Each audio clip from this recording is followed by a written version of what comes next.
Hello, and welcome to another edition of What's Your Opinion? I'm Steve Henley, your host, and today my guest is Mr. Arthur Stevens of the Stevens Research Group. Today we're going to discuss some things that have been in the news lately, mostly about the riots we've had in Baltimore and Ferguson. And I've been wondering and trying to figure out why black people riot and they burn down and destroy other people's property. The reason they don't burn down their own property is because they don't own their own property. We have a lot of things to get to, and President Obama recently called these black people in Baltimore thugs and punks. I prefer to call them savages, because savages are people who are not civilized, and people that have done what took place in Baltimore and Ferguson, Missouri, show that there is absolutely no civility amongst certain groups of people, especially those residing in today's ghettos. The Ferguson riots were pumped up by outside agitators from Chicago, who we recently found out were paid to come into Ferguson and create and stir up this racial divisiveness that we have in this country. I know personally, I have black associates and friends who I've gotten along with for years. And it seems like just since the Trayvon Martin shooting have we started having these racial problems in America. When you have a president who rushes to judgment and goes to these places and comments on incidents where white police officers are involved in the shooting of black suspects, and the president finds these people guilty before there's ever a trial. They rush to judgment and create a lot of these problems. We found out in Baltimore after Freddie Gray died, this has been in the last month and a half, since that time there have been 35 homicides of black on black crime, homicides, and roughly 170 people wounded. But they say Black Lives Matter only if it's white police and black suspects. And those black people normally would not be dead if they would pay attention to the police when they say, stop, quit doing what you're doing, put your hands behind you. But it seems they all want to resist for some particular reason. And I think, Art, you have some things to add to that today as to why, maybe what the root problems is, why these people are not civilized and why they've become savages. Art? I do, Steve, and before I add to your comments, I want to thank you for inviting me on your show. I've watched previous episodes of What's Your Opinion and always found the show to be fresh in its thinking and a show that offered unique insights that missing in mainstream media. But let me back up a little bit before I go any further and remind the audience that with the shootings of Trayvon Martin, Michael Brown, Eric Gardner, and Freddie Gray, the mainstream media has offered a narrative that was essentially white police killing unarmed young black men. And of course this narrative had to be adjusted in Baltimore because there the police is fairly balanced in terms of race and we have a black mayor. So then the narrative became blue versus black, and the narrative keeps evolving to suit the circumstances of the moment.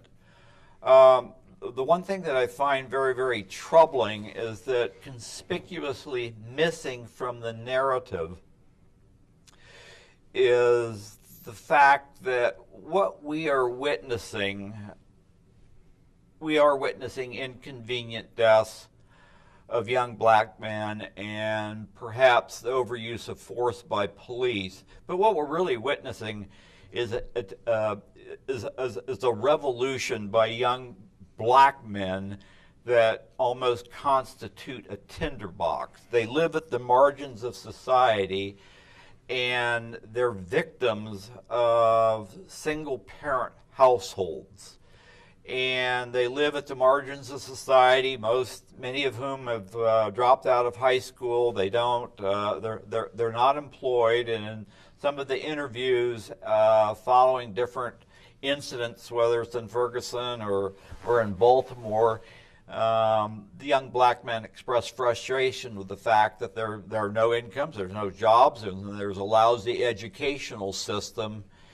And I think we're seeing something in these protests that's much, much larger than the shootings of the recent victims. And these young men typically come from broken families, and I think that's the larger story that's not being discussed. Well, if you go back to 1964-65, President Lyndon Baines Johnson initiated the Great Society. And this was supposed to be the thing of the future where everybody was going to have food, everyone was going to have jobs. And at that time in our country, I believe it was something like 87,000 people were on food stamps. Now it's somewhere around 41 million people on food stamps. We have roughly 51 million people unemployed in this country. But you don't see the Caucasian people, you don't see the Hispanic people, even the illegal aliens that we have too many of. You don't see them rioting. They protest, white people protest, they march. There is something wrong. There is this hatred that has been built up by different political forces to cause these problems in the inner city, in the ghettos. I feel that there are some people out there that absolutely want blacks and whites in this country not to get along. It has been going on now for too many years, and we were speaking about the young black males. Annually in this country for the last 10 years, there's been anywhere between 6,800 and 9,000 black homicides of black-on-black crime in the United States. Annually, there is roughly 125 black males killed by police officers. Pretty big area there when you talk about the crime. And quite frankly, it's very disturbing. And you made a number of points, and I might be able to amplify on several of them. First of all, at the time of the Great Society program, started by Lyndon Johnson, the out of wedlock birth amongst the black family was on the order of 25%. Today, it's approaching 73%, which means that 73% of the black children brought into the world today come into a fatherless home only led by a mother. And at the time of the Great Society program, a senator from Massachusetts, it was who was that? That was Daniel Patrick Moynihan, presciently said that the instability within the black family would prove to be a lasting problem unless it was corrected. And that's when out of wedlock birth among black families was 25%. Today it's 73%. And nothing's improved. And the people that grow up in these black families have very little hope, very little chance. There's no father to provide guidance, discipline, and to pass down traditions. And with only a mother, it's a proven fact that the children are more likely to be subject to abuse. They're going to have problems in schools. It begins with truancy, and then eventually they drop out of school. And in today's highly competitive global economy, a young man without a high school degree doesn't stand a chance. And I think that's why we see so many very angry young men today, because they don't have a chance of participating in this world.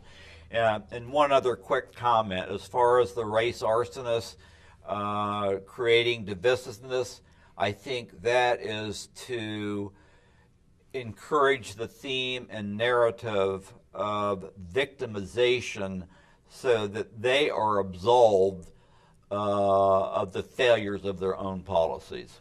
Mm-hmm. They always want to be victims. No one wants to take responsibility for their own actions. They want to blame someone else because they burned down homes. The fatherless households, and that's not only in the black communities, that also takes place in our white communities. But what we've done is we have, as a society, have permitted this group of what I call breeders. Their sole purpose is to breed, have children out of wedlock so they can get a government paycheck, so they can get government food. Like I say, the first week of the month, go to Kroger's or Walmart, any of those places, and you'll see those people with 2 or 3 bass carts full. Porterhouse steaks, filet mignon, shrimp, crab legs, things I haven't had for a while, but they're eating off of the public, off of the taxpayers. This is wrong.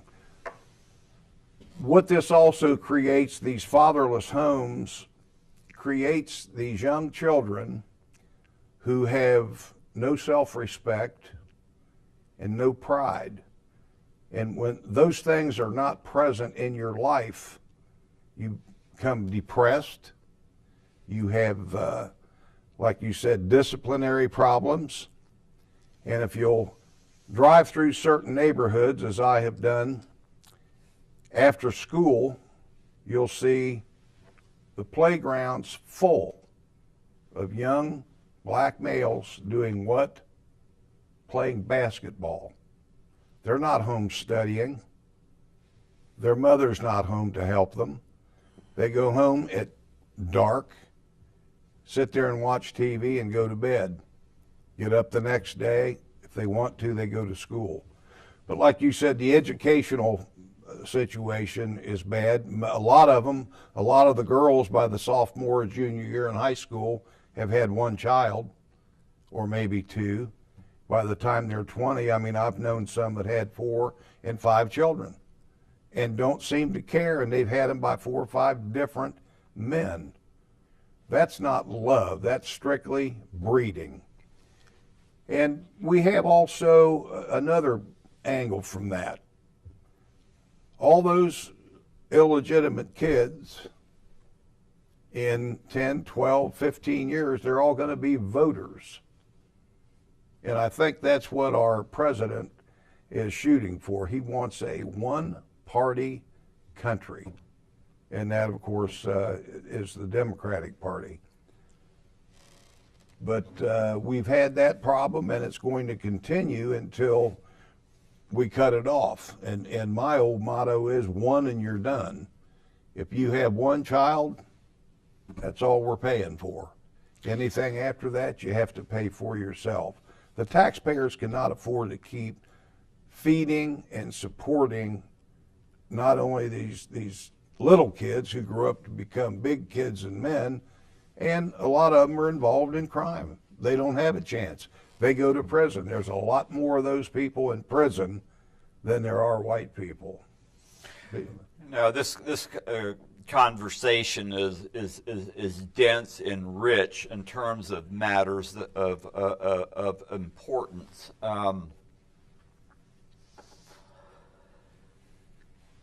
One thing about the single parent household, in this case we're talking about a black family, when particularly young men, when they fail to graduate from high school and they're brought up in a surrounding of poverty, there's every likelihood they're going to go to prison. And FBI and Department of Justice support the statistics. The black community, particularly young black men, are far more prone to commit crimes than their white counterparts. And it's often said that the blacks in prison are disproportionate to their number in the population. That's true. When you adjust it, though, for their propensity to commit different crimes, it's mathematically consistent. I can give you an idea of how violent some of the members of the black community can be, because in a Department of Justice study, they reported that young black youths were 6 times more likely to commit murder than their white counterparts, 3 times more likely to commit rapes than their white counterparts, 10 times more likely to commit robberies than their white counterparts, and 3 times more likely to commit assaults than their white counterparts. It's these propensities that account for their disproportionate presence in prisons, state and federal. As far as what the solution to the problem is that since we began the Great Society program in the mid-60s, depending upon the source, we've spent $15 to $20 trillion, and we have to ask ourselves what we've accomplished. The black unemployment rate has remained fairly constant. It's always been about 2.2 times the average for white families. There's been no appreciable change in the poverty rate, with the exception of households led by black females.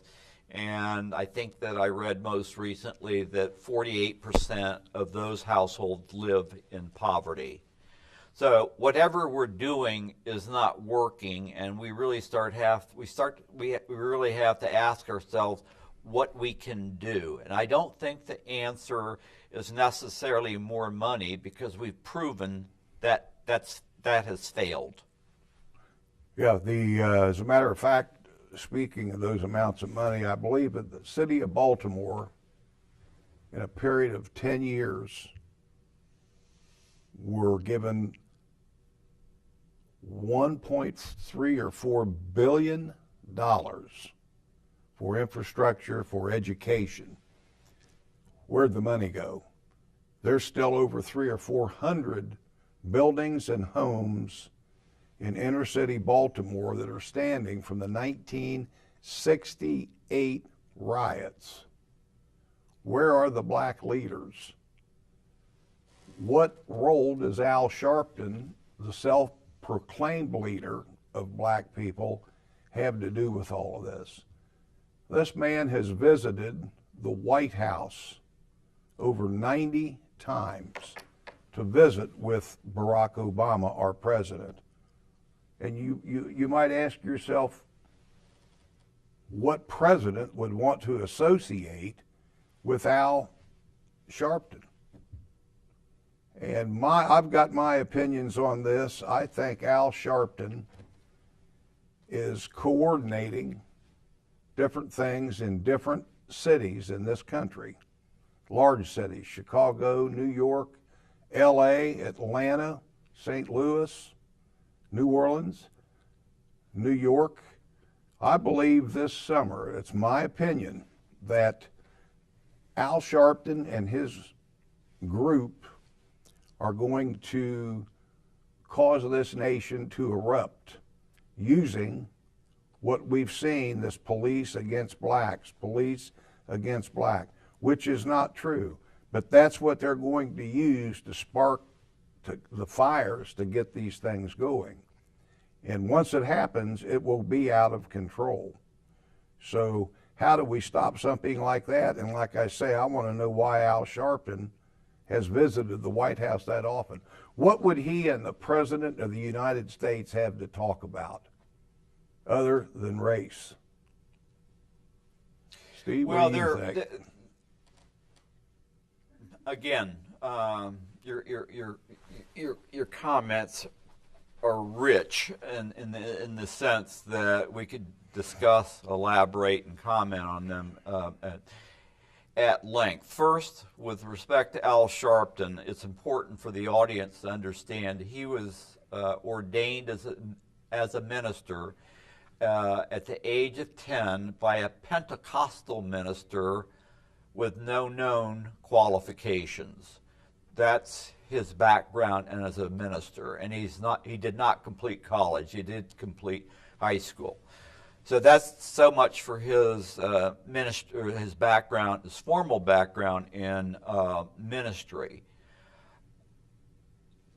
He and other leaders of the black community are going to do everything they can to make or to perpetuate the myth that blacks are victims, because they do not want to admit that their own programs have been miserable failures.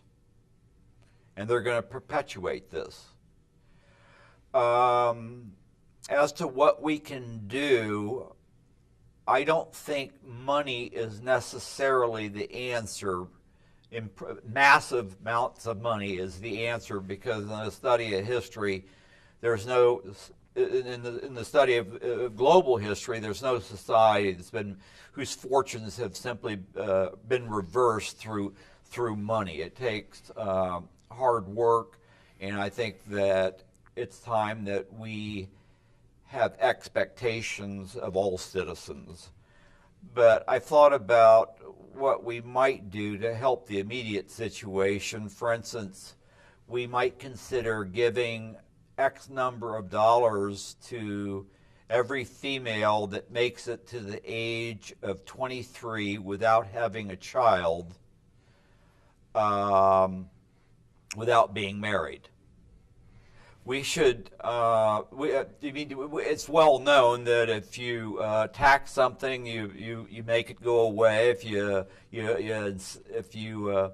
there's an incentive, you make more of it.